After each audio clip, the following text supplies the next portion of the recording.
And Mickey Mouse effort number 321. So taking the alignment cam, this recess has to go towards the front because that's how you adjust it. It's got the Allen socket in it. Then this will go in here. I'm putting the O-rings on to try and keep dust out. And I'll probably put rubber over top of that. This is a bit of a dust shield. There's no grease in here, which is weird. No way to put grease in there, so I'll grease it first before I put it in. And I'm not sure how you make that last, but that's the way they made it. So on to the next. I've just got the screwdriver in there to hold the hub, etc. up so it doesn't pull on the brake hose. Now these are not factory seals, they're ones I've made. I'm going to put an O-ring in there, and then I'll put this rubber over top of it as a dust shield. The best way I found to put them on is rather than trying to get on the nut that's down in there.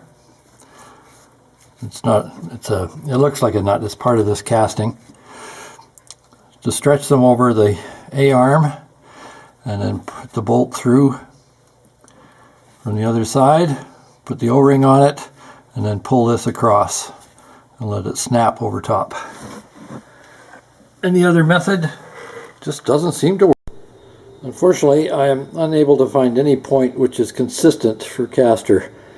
So I've put it in the middle of the settings, the top, and I will just take it for the inspection and see what they tell me, and then I will try and find a point somewhere that matches what they're telling me. I've done the camber. I will check that when I get the wheels on, and I have to check the toe in yet.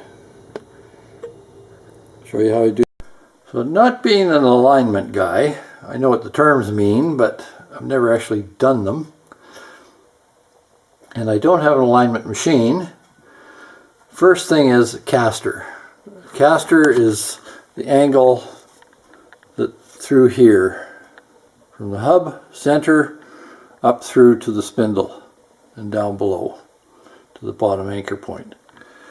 In this car, and in every car, it has to be slightly negative, what they call, so it's that way. I have been unable to find any spot that corresponds and it gives me a stable reading. And my magnetic level is made in a faraway land where they eat a lot of rice, and it's a little questionable.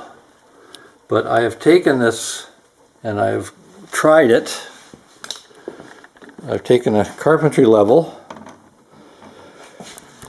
and so how I can check it is same way I would check a level, which is to look at it one way, turn it around, and take the average.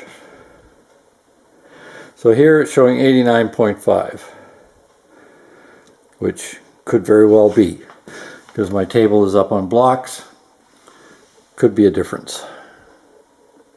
So I'll zero it. There we get 0.0, 0.1. Okay, acceptable. You can't get better than 1 digit accuracy on a digital meter. So now this way, we have 0.3. So make sure it's all clean. Yeah, there's grit on there. Try again. 0.5. 0.1. Okay, let me get it stabilized. When in doubt, change the battery. There's 0.1. Turn it around. Same spot. 0.1. You have to check the arrow. So it's actually backwards. That means that this side is down. Yeah, I know.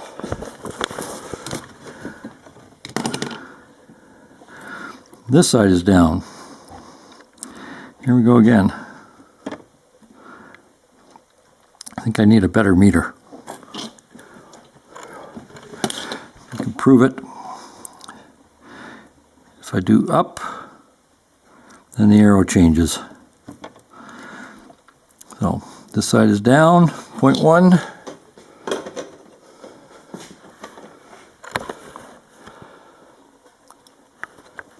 This side is down, 0.1. So it's a range of 0.2, which is not great. So let's see what else. So let's try again. There's reading 0.2 degrees. The spec on this car is as close to neutral as possible. So within roughly 0.4 side to side. So I've disconnected the steering on this side so that I can turn it virtually, well, I can turn it as far as possible, but it's as close as I can to 180, and that's because if it pivots around here, then that should change the angle that I'm indicating each time. So here's 0.4 in on that side, so that would indicate a negative caster. And this one, you may have to take my word for it,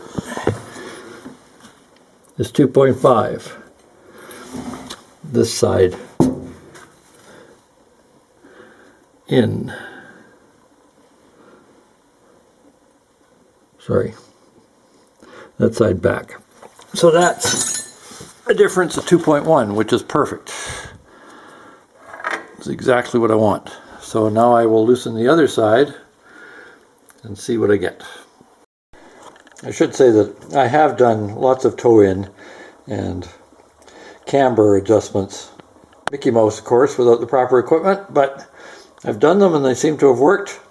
Passed tests and gave similar readings to real equipment, but I've never done caster before. So this one, I have to take my word for it now. Okay, here we go. So I got the camber set and I got 0.1. Perfect. So I go fully forward. I have 0.5 arrow at the bottom pointing towards me. Go the other side, 2.7. So I'm getting a 2.3, 2.2 caster, negative. So that's good. Let's just make sure that's correct. I think I got the caster, I think I got the camber, and I just finished the toe-in. So this is what I use to check the camber. It's this piece of square tubing. It's got carriage bolts that are, so they're rounded on the end, which fits in the rim. They're set to exactly the same length. I've checked them with the caliper. So then that sits out this way. Now because of the overhang on the fenders, I can't really do toe-in on this one.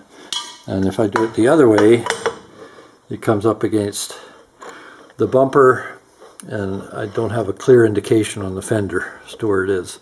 And I can't shoot a laser through it to get a good mark. So I got my trusty assistant, who I've known for some years, and she held a tape measure. Unfortunately, these tires make it easy because the grooves are straight. So there's no bumps to worry about, no squigglies in the tire to try and make sure you get correct. So the toe-in on this one is supposed to be neutral. Neutral or 1/16. So it's 1/32, it's almost neutral, 1/32 inch toe-in to 3/32 inch toe-in. So 1/16 is perfect. So that's about what I have. Going from this side over to this side and checking the tape across the front. So it's done on this one with the tie rod ends and the adjuster. The adjuster has the bolts in it and the nuts. And the manual says if you turn it in the wheel direction, it decreases toe-in, but it actually increases toe-in. So it's, if you wind it forward, you bring the tires closer together. The rotation of the tire brings it closer together.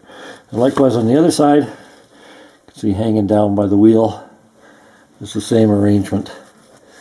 And the relative position of both of them determines the position of the steering wheel. So that should be set. So I should have caster, camber, and toe in. There's nothing else to do. There's towing on turns, but there's no adjustment for that. So unfortunately, it's a week before I can get it into the shop for the provincial inspection. I have my in-transit sticker on the front. So now I can take it on the grid road and see how it drives. It should be a little more stable than it used to be, seeing as how the camber, the caster, and the toe-in were all way out. Please don't forget to like, share, subscribe, or even notify, or any of the above, or all of the above. Thank you.